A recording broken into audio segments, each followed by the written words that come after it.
Well, I mean, you know, we had an incident before with an evening situation that made Dana very concerned about what was going on next door. And then about a week ago or so, one of the children came over and started asking for food. And it went on for a period of time until we kind of determined that he was probably reaching out.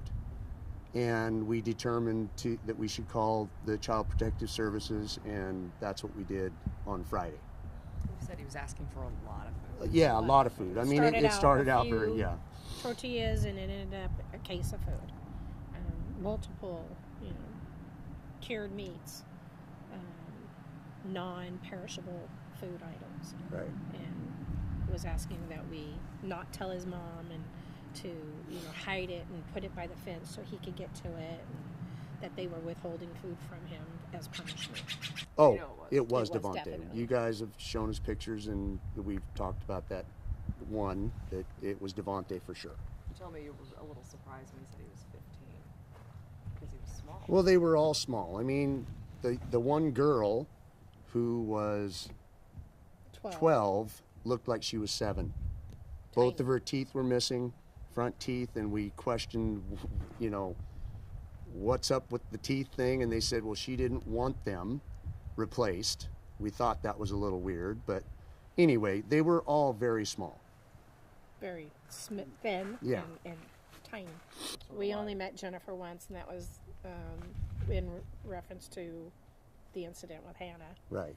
She only was here that next morning one time. I met with Jennifer a couple of times in regards to sharing the driveway, and she wasn't friendly at all. She was mean.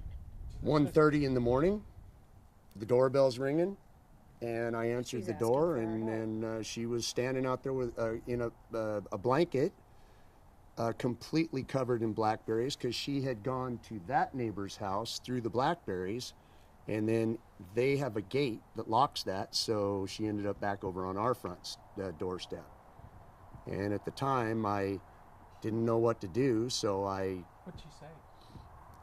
she said that she said that she wanted us to take her to Seattle, and that they weren't treating her right. Don't make her go back. But kids can do stuff.